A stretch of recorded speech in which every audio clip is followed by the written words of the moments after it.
This material is made available to you by or on behalf of the University of Melbourne under Section 113P of the Copyright Act 1968. It may be subject to copyright. For more information, visit the University Copyright website.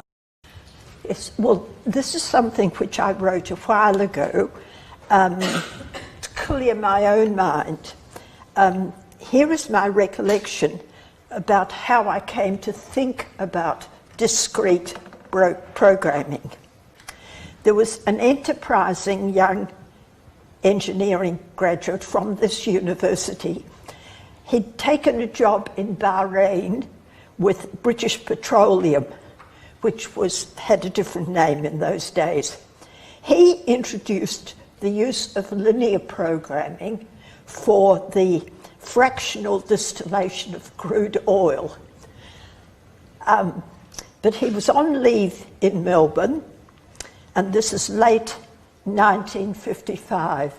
That's 70, oh my goodness,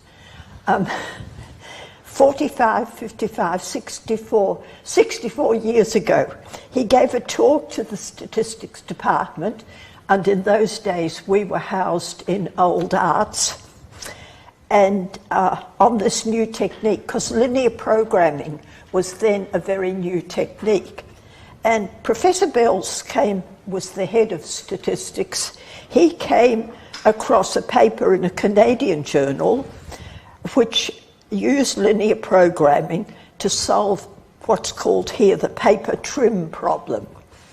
Now, paper, when it's manufactured, they produce it in immense rolls that are about 3 meters wide, and they get these enormous rolls of paper coming out of the machines, and then they have to slice them down so that you get a roll which is, say, only half a meter wide or 2.5 meters wide. So they take this sort of wide thing and slice it down to produce rolls of different width. And if you do that, you have to, you want to have the least, you want to do the slicing so you have the least possible rubbish at the end when you've done it all. And obviously, you have to slice units, you can't do slice half a roll. And we got in touch. Now at that stage there was some big paper manufacturers in Victoria, and those of you who live in the Alphington district know that the paper mill there has recently been demolished, but there was a lot of paper being made then, and they also realised that savings could be made if they could work out an efficient way of slicing these enormous rolls into the widths that they wanted. We were able to justify the use of linear programming to them, but they were not willing to go further, and I think it was because from long experience they already knew a great deal about how they should cut their paper rolls.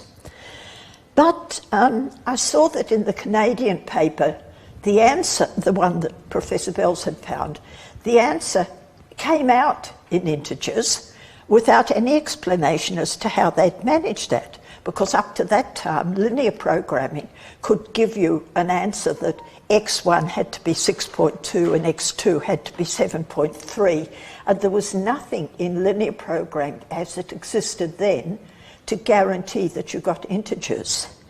And Professor Bells said, all right, Alison, go away and find out.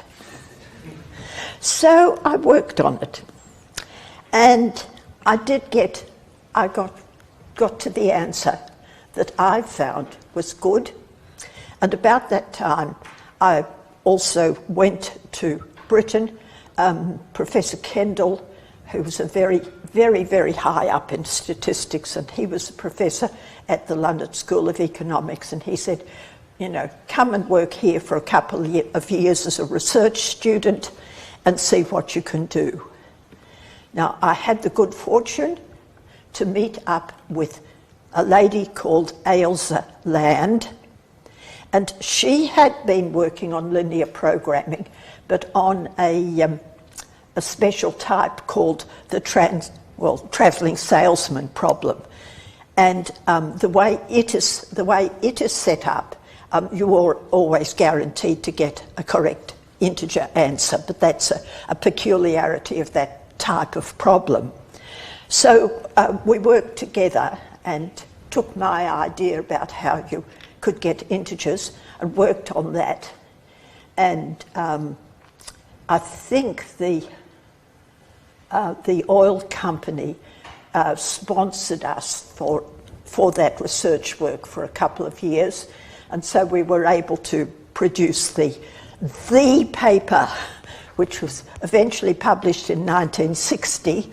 It took quite a while for us to write it, and quite deliberately we submitted it as by A.H. Land and A.G. Doig, which was my single name, and to a very noted American paper called Economic Metrica, and they took some time to come to a decision, but eventually it was published in the September issue in 1960.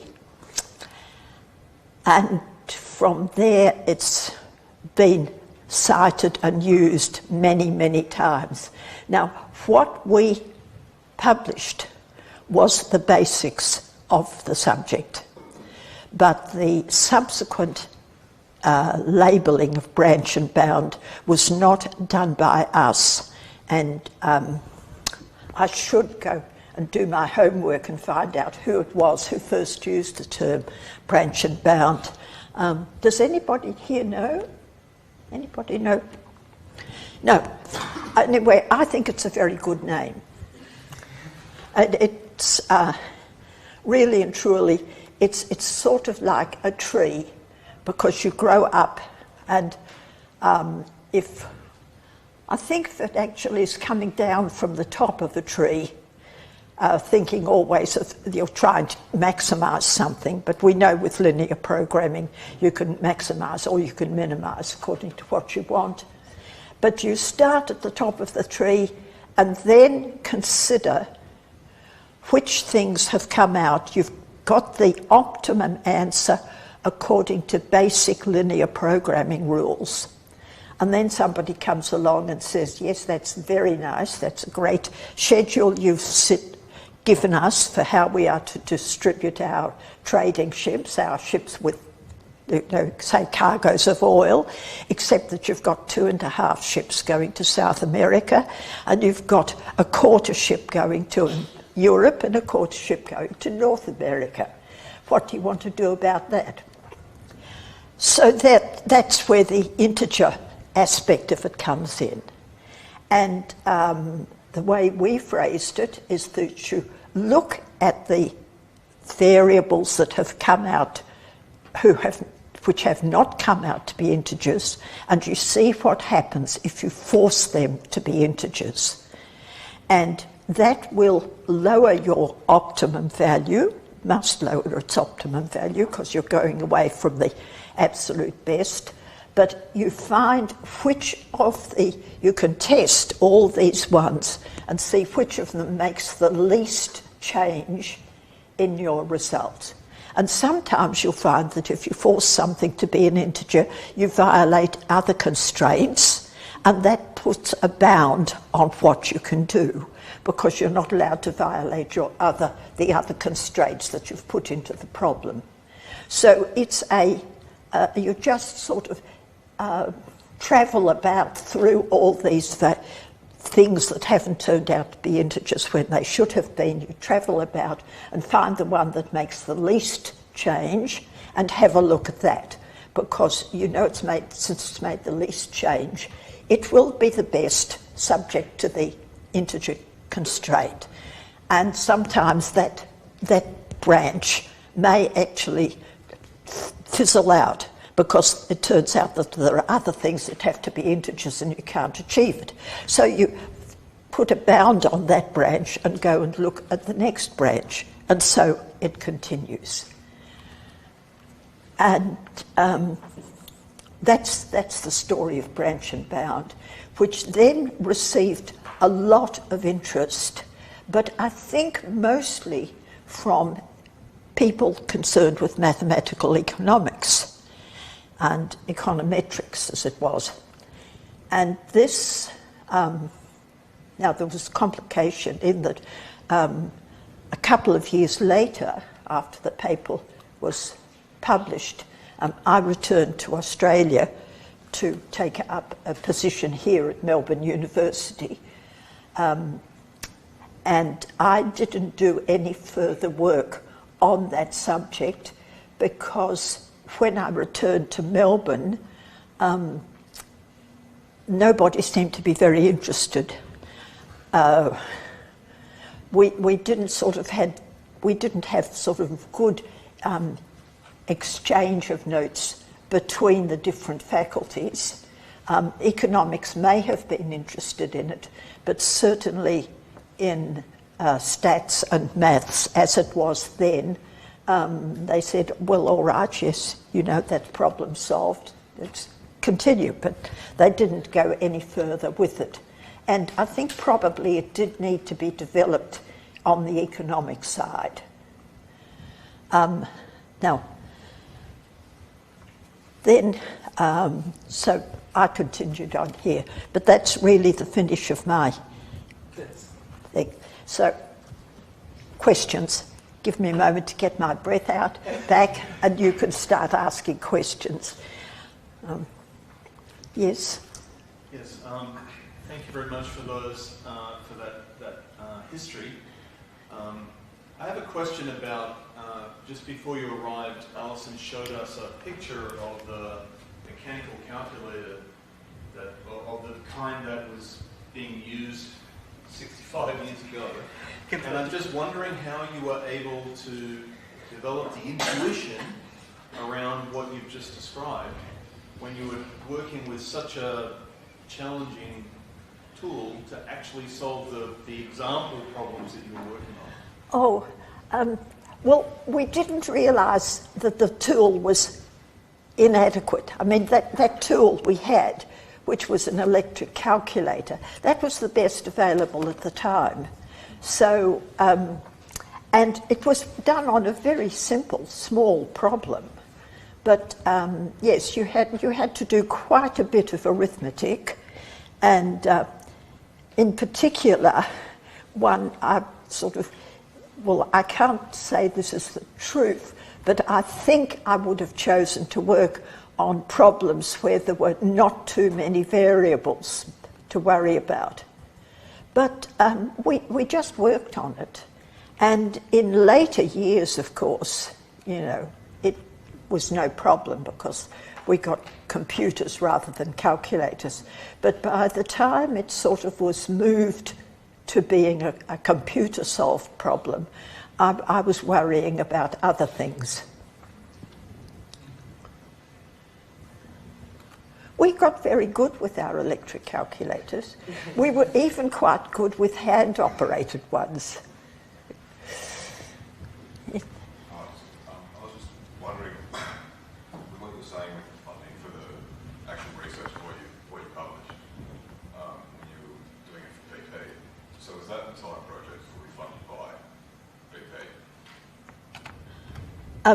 Was it the entire project, the whole body of research that you were doing, funded within BP, or was it through London School of Economics? Or?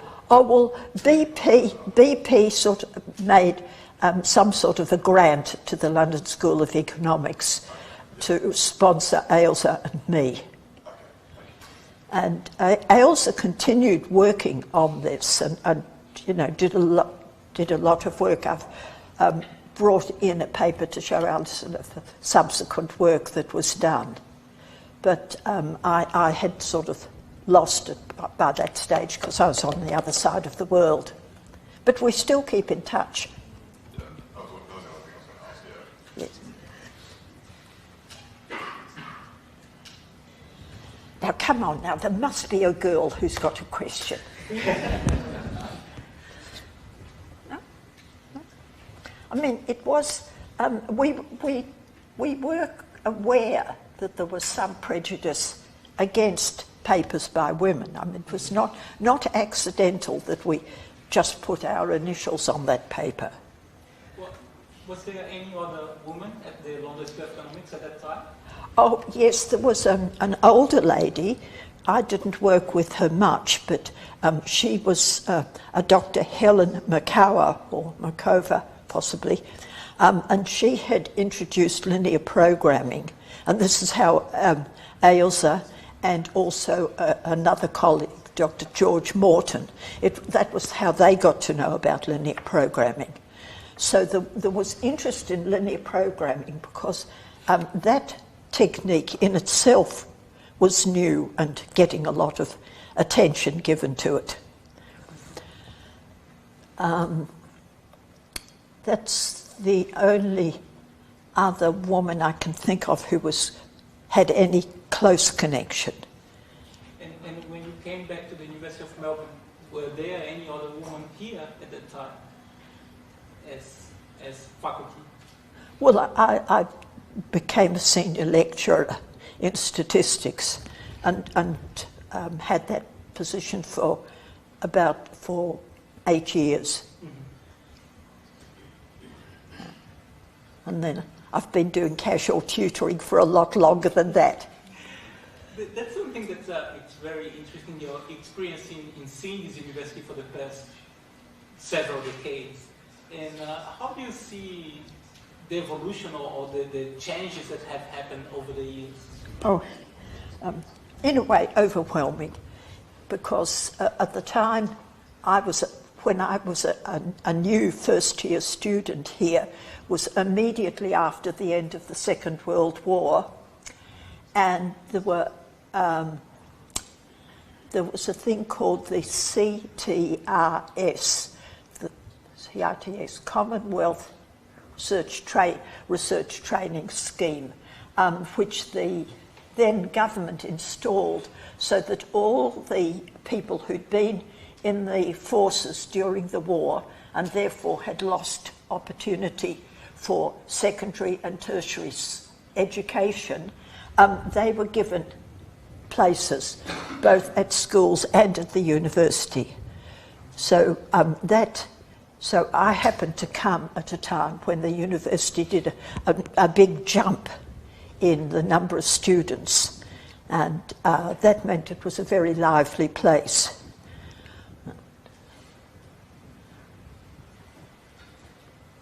And it has grown quite a lot since. Just to say that, things. It's like, this is a story I've told often. My mother's elder brother was a brilliant student, and he was at this university over 120 years ago. Now, my mother didn't get to the university because, surprise, surprise, there was a sort of barrier, and she was told that she had taken the wrong subjects in her secondary schooling. She should have taken arithmetic, which in those days was a subject, because in the pre-computer days and the pre-calculator days, arithmetic skill was a real thing to have. But my mother's application to come to the university was turned down because she had not done arithmetic. And her elder brother, who was the moving force, said, "But can I point out to you that she has taken Euclid," that was the name then for geometry, "which is a much more demanding subject." Oh, they said, "Doesn't matter, she didn't do arithmetic." So I think that was one of the early cases of sort of putting a woman in her place, Unfortunately, I think it's possibly a myth, but it's a good story. Yeah. I know that your father was a football player. Oh yes, my father, this is going back to the realm of possibly your great-grandparents. We're now talking about the First World War. And my father was a student at Melbourne University before the First World War. He was a very good athlete. He had got a blue for both cricket and football. And in those days, for a very few years, the Victorian Football League included a team from the university. So my father played league football, I think just for 2 years, and then the university dropped out because they never won any games, because they were playing against very skillful players from teams like, shall we mention, Carlton and Collingwood, and of course the university was in Carlton. So the university dropped out, but for a couple of years my father played league football. And then if I have read correctly, he also was a general practitioner? Oh yes, he was a general practitioner in Colac, and he was. I think my own skill in maths possibly comes from my mother's family, because you know, her brother was very bright. He was a physicist, but my father was pretty bright too. I just had the good fortune that I chose extremely good parents. And I just wanted to. My question was because I know that some of your siblings became medical doctors as well, and yeah. I was going to ask about your interest for mathematics. That came from your mother's side? Then? That came from my mother's side. And since a very early age, or when? Yes, from a very early age. I loved numbers from early age. Even when I was at a little local kindergarten at age 3, I was playing with numbers. So don't let that put anybody off. You don't have to be good at numbers, you just have to be good at reading and thinking. You've had a question already. Yes, I'm happy to give the floor to Get somebody else. Yes. I heard you said that you grew up in Colac. Yes. So I lived in Camden for 14 years. Back when you were in Colac, was it hard to get out to Melbourne University or get a good education and get into university? My father had to use a phrase that's often used, he was the first one in his family to go to university, but that was because of family. His father died when my father was 4, so he had no father really, and he had to work very hard to get to the university. But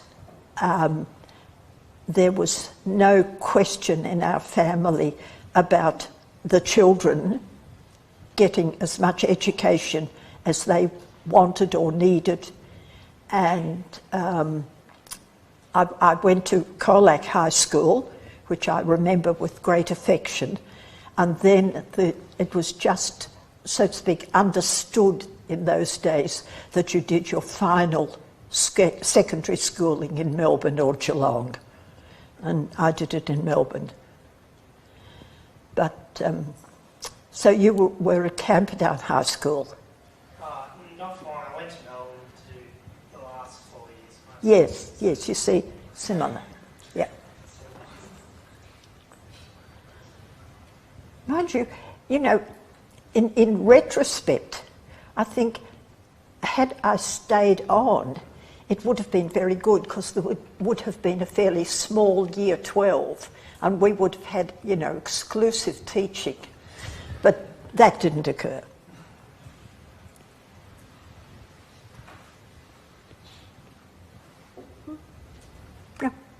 That's all. Can I ask one more? Okay. When was you came back to Melbourne, and then you stopped working on linear programming, but when did you realize that what you have done had become this major contribution, and that it had actually changed the course of the research in this area? About 8 or 9 months ago. I did not realise just how important it had. That's not true, because there's that book published, the one that was published in 2007 or 2005. 50 years of Yes, yes. And I think had I looked at that carefully, I would have seen that integer programming had become very important. And, but I had nothing to do with it over the years, except for keeping in touch with Ailsa, who became Professor Land. And her husband had a close, he was one of the very early people to work with computers. And so this is back in, the late 1950s, early 1960s. He was already working for a London firm and using the computer to sort of check on their employment, their supply of raw materials for their work. So there was, in the Land family, there was a lot of interest in computing and this type of work. All right. Thank you, that's very kind. You and I first met briefly at a Women in STEM event last September. Oh. And I wanted to ask you about two things. First, about that. If you're optimistic, given what's happening now, that we will see more women being given opportunity and coming into senior roles like Kate Smith-Miles, for example. That's the first question. And the second one's a personal one. You've recently been honoured, maybe not everyone here knows, that you've recently been honoured as the Senior Victorian Australian of the Year. And I'm just wondering, how does that feel? I mean, at this stage in your life and your career, to have that honour? Oh, quite overwhelming. I have to say I was delighted when they chose me, but surprised, because people put nominations in, and not until the last minute are you told that your name has gone up for consideration. I got this sort of surprising document saying you will be considered for Senior Australian of the Year, and then from all the people who have nominated, they select 4 candidates. This is within each state. This is done within each state and the territories. And then the one person of those 4 is nominated as the Victorian representative. And then in January of this year, all those people, and that means that's 4 from each state and territory, because there is the local hero, the Junior Australian of the Year, Senior Australian of the Year, and Australian of the Year. So those 4 people from each state and territory go to Canberra, and in Canberra then they select who gets the Australia-wide title. And I didn't get the Australia-wide title, and considering the number of sort of contacts and so forth that I have made, just been the Victorian Australian of the Year, I'm really glad I didn't get the Australia-wide. I would be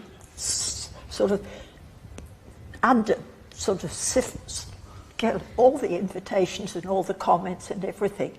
The Australian of the Year really gets tremendous respect, but they have to do an awful lot of talking and visiting.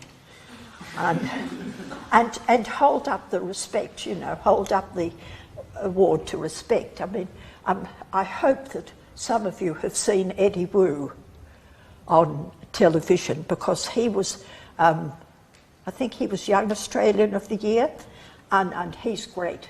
And he's, I think, a great proponent for mathematics. I think things are better. I think that the girls are getting more, well, they're getting more respect and more note. I look back at some sort of historical things. In statistics, you know, tremendous work was done in the 1920s and 1930s in the development of mathematical statistics. And various people got their names, you know, important people got their names. I mean, those of you who've done statistics and have done the F test, that's named after Fisher, who was a very, very clever statistician. But all his work was done with the assistance of a fairly large group of women who sat at their offices turning the handles on hand-operated calculators to get the numerical work done. And there's an American film, which I haven't seen, but about the women behind some of the stuff that NASA has done. So women have been there, but a lot of times they haven't been recognised. And also, my experience is that women form very good teams, and therefore it's not so easy to, well, this habit of picking out one person doesn't apply so much, you know. You should look at the team of workers and remember that you get very good, you get on better with a team because of the points that you've missed somebody else will see, and vice versa. And thank you all for your attention. Thank you very much.